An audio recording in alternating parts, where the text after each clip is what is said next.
The Old West is a lawless and dangerous place where gunmen, outlaws and bandits rule the land.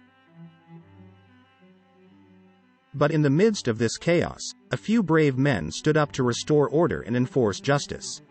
One of these heroes is Virgil Earp, a legendary lawyer who played a key role in taming the Wild West. Although he is often overshadowed by his younger brother Wyatt, Virgil's legacy as a lawyer and peacekeeper is no less remarkable.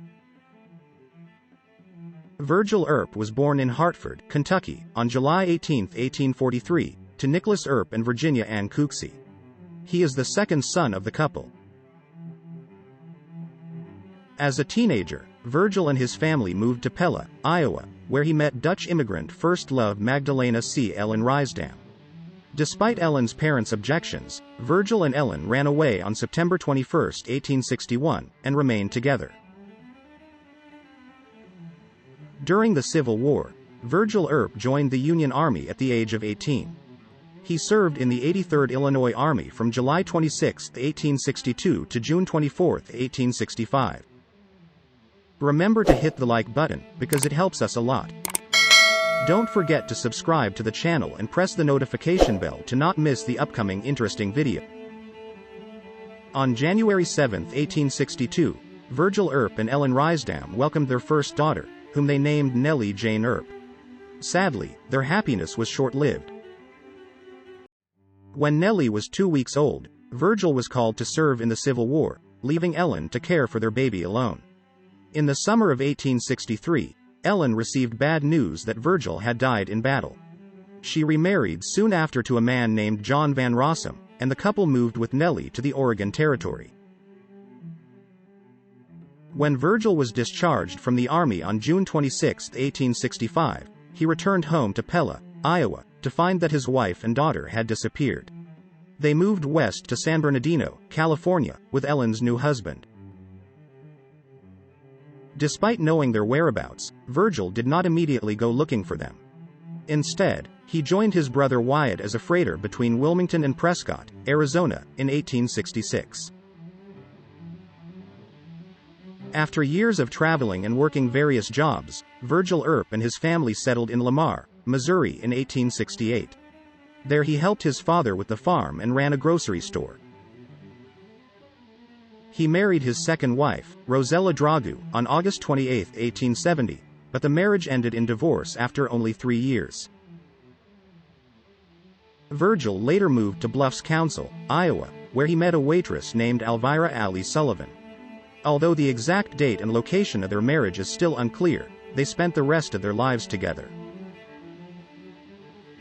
Throughout his life, Virgil worked in a variety of professions, including farming, exploration, horseback riding, railroad construction, and sawmill work. He also worked as an attorney at times, but there is no record of him practicing law in Dodge City, Kansas, despite living there briefly in 1877 with his brother Wyatt. Virgil and Allie eventually settled in Prescott, Arizona, where he worked in a sawmill. In October 1877, Virgil engaged in a gunfight with bandits trying to escape with their spoils. He shot one of them twice in the head with a Winchester rifle. However, later that month, he was knocked unconscious by Yavapai County Sheriff Ed Bowers in another street brawl. The following year, Virgil worked as a night watchman in Prescott for several months before becoming the town's sheriff. Despite facing countless trials and dangers throughout his life, Virgil Earp's dedication to maintaining law and order in the Old West is widely noted. In 1879, Virgil Earp was appointed U.S. Deputy Marshal for the Territory of Arizona, and he went to Tombstone with his brother Wyatt. However, less than a year later, on October 30, 1880, he became acting marshal of the town after the previous marshal, Fred White, was killed by outlaw gunman Curly Bill Brocious. Virgil continues to serve in his federal law enforcement position while serving as sheriff. But his term as acting field marshal was short-lived as public marshal elections were held just 2 weeks later, and he narrowly lost to Ben Sippy. On June 6, 1881, Virgil was reappointed as acting city marshal while Ben Sippy took a temporary leave of absence. During this time, Tombstone suffered a devastating fire on May 22, 1881, and Virgil was among those working to deal with the aftermath. Soon after, the city discovered $3,000 in improper financing at the sheriff's office. When Ben Sippy learned of the financial problems, he was later permanently replaced by Virgil when he appointed Tombstone Mayor John Clum. Later that year, Earps and Tombstone rose to fame due to the gunfight at the OK Corral, which took place on October 26. Virgil Earp, who had many years of law enforcement experience, temporarily represented his brothers, Wyatt and Morgan, along with Doc Holliday as they face off against McLaury's and Billy Clanton. The confrontation became one of the Old West's most famous gunfights, resulting in the deaths of Frank, Tom McLaury, and Billy Clanton. Virgil was shot in the leg and Morgan was wounded in the shoulder. Earps and Doc Holliday were arrested by Sheriff John Behan for the murder of 3 men. The city council has suspended Virgil from his position as town police chief pending the outcome of the investigation. A trial determined that the Earps acted according to the law, but they faced constant threats from the cowboys, who were seeking revenge for the deaths of their associates. For his own safety, Virgil moved to the Cosmopolitan Hotel, but on December 28, he was ambushed while walking from the Oriental Saloon. Shots were fired from a second-floor building, hitting the Crystal Palace Saloon and Eagle Brewery and shattering windows. Virgil was hit in the back and left arm. Although he survived, he was permanently disabled. The next day, Ike Clanton's hat was found at the scene of the shooting, but no arrests were made because one of his friends provided him with an alibi and the killer. The gun has never been identified. In 1882, after Virgil Earp's mistake, United States Marshal Crawley P. Dake appointed Wyatt Earp as Deputy Marshal of the United States. On March 18 of the same year, while Morgan Earp was playing snooker at Campbell and Hatch's saloon, the cowboys attacked again. A shot was fired from the darkness of the alley, hitting Morgan in the back. Morgan's body was dressed in one of Doc Holliday's suits and shipped to his parents in Colton, California for burial.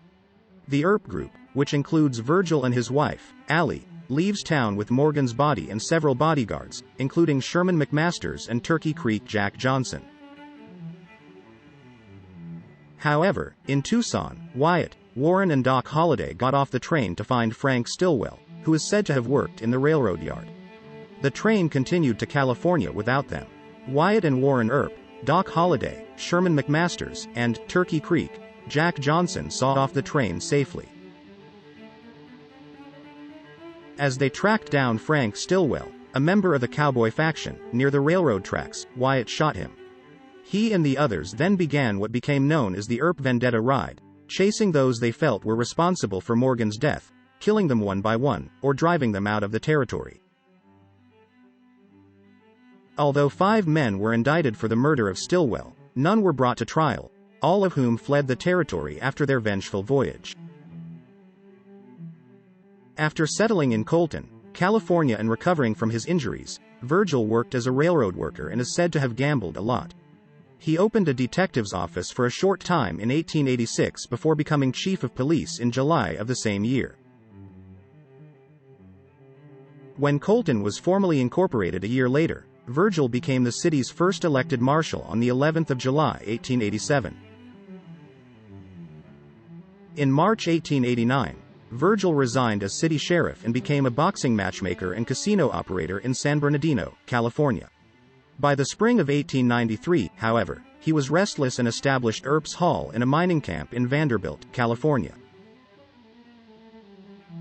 The 2-story bistro hosts dances, awards and church services in the upstairs lobby, while downstairs serves typical pub food. Although very popular in the town, Virgil still lost in the 1894 police election. Virgil and Allie briefly returned to Colton in early 1895 but soon moved to another booming mining town, Cripple Creek, Colorado. Virgil didn't stay long, quickly moving back to Prescott, Arizona and working in the mines. In the fall of 1896, he was injured in a mining accident and went to work on a farm south of Prescott.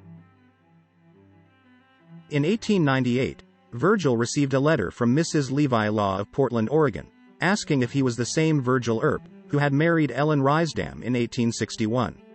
Virgil and Mrs. Law began a correspondence, and in April 1899, he and Allie traveled to Portland to see her and his 2 grandchildren for the first time in 37 years. They remained in contact until his death. Virgil ran for sheriff of Yavapai County, Arizona, in 1900, but his health declined and he was forced to drop out of the race. In 1904, he returned to Colton, California, but was unable to obtain a license to open his tavern due to his opposition to taverns and the ordinance limiting the number of pubs. As a result, he and Allie moved to Goldfield, Nevada, where he became deputy sheriff on January 26, 1905. Unfortunately, Virgil's health continued to decline and he died of pneumonia on October 19, 1905 in Goldfield. His daughter, Nellie, arranged to have his body taken to Portland, Oregon, where he was buried at Riverview Cemetery. Allie returned to California and spent the rest of her life there, dying at the age of 98. Virgil Earp's life is a story of determination, courage and resilience. He rose from the son of a farmer to a respected lawyer, sheriff in several towns and cities during his lifetime. Even in the last years of his life, he continued to seek new opportunities and adventures. His legacy lives on as a symbol of the American spirit. Virgil Earp's life is an inspiration to all who want to live their lives better with courage, honor and purpose. Please like and share if you find the video content interesting and useful. Don't forget to subscribe to the channel and comment below, so as not to miss the upcoming interesting videos. Thanks for watching.